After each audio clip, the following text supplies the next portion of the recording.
Hey guys, today we're talking a little bit about credit. So credit enables people to buy and purchase needed goods and services before they actually have the money to pay for them. A lot of people just think of credit as this isn't good, it's not a good idea, it's dangerous, you're gonna rack up a lot of debt, but that's not always the case. You just need to be able to weigh the advantages and the disadvantages of using credit. Okay, so the advantages are that you get to enjoy your goods and services before you have to actually pay for them. So for example, a lot of people would not be able to buy a home or even a car if they had to pay cash at the time of purchase, because it's those are two pretty expensive purchases.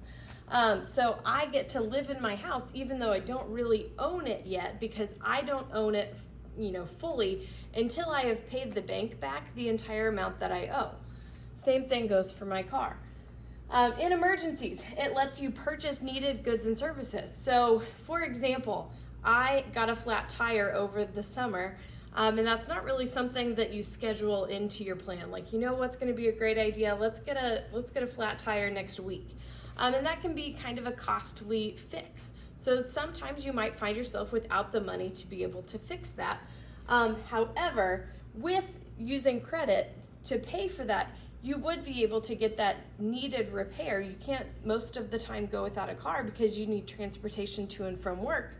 But if you use credit to pay for that, then you would be able to get to work to then make money to then pay back the amount that you owe for getting the tire changed.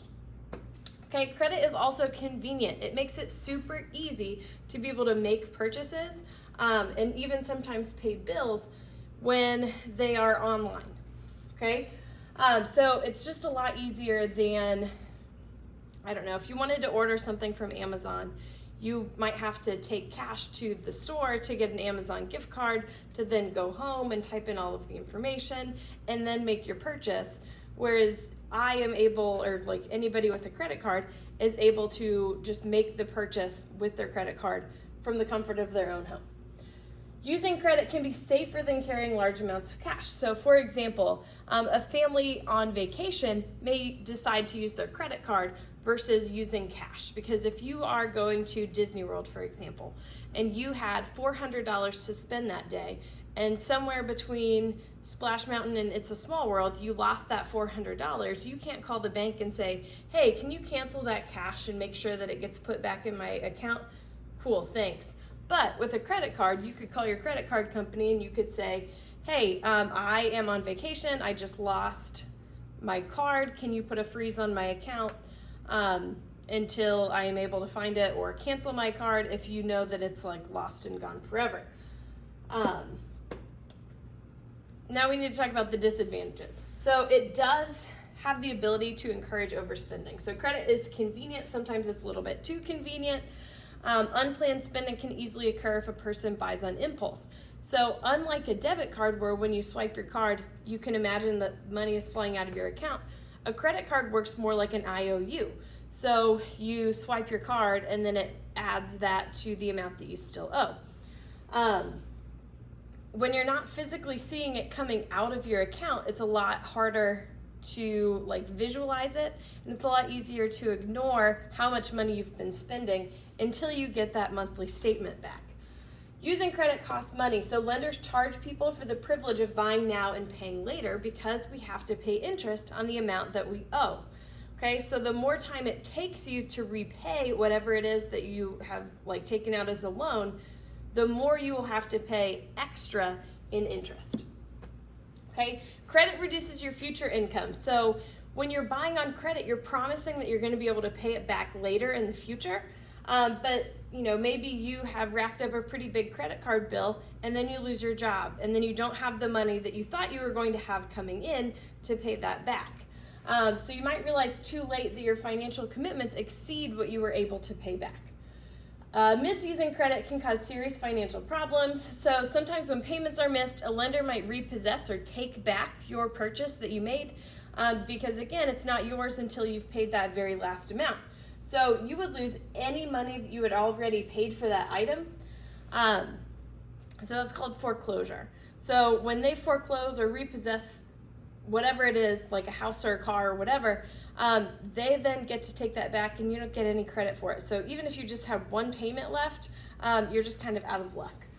So bankruptcy and a bad credit rating are other financial risks. You really want to make sure that you have a good credit rating or a good credit score. So a credit score is like a number that is assigned to you based on your lending history or your repayment history. So the better you are at, paying back any loans that you have or anything that you owe, the higher your number is going to be. So that can lead to a more favorable interest rate when you get another loan.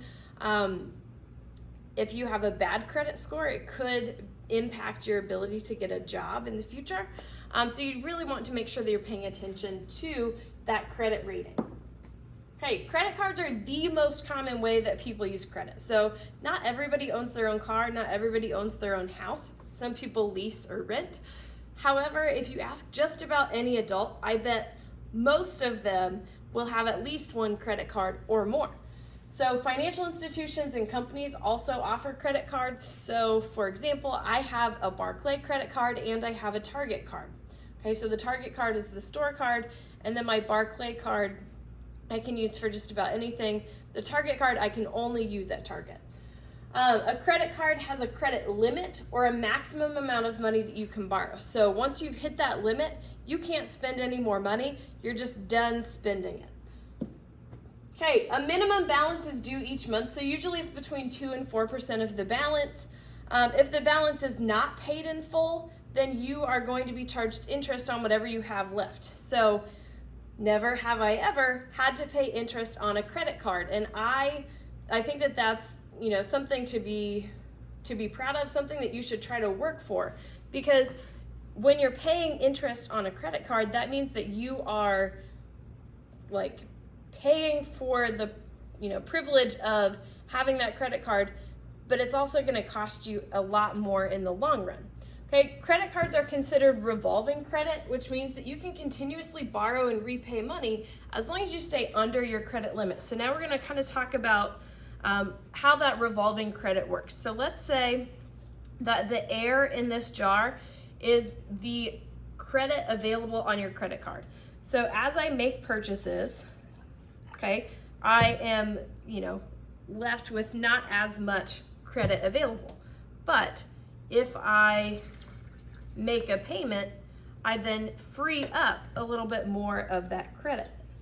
Okay, so I can continuously borrow money, okay, by making purchases and repay money. So as long as I stay under the credit limit, I'm okay.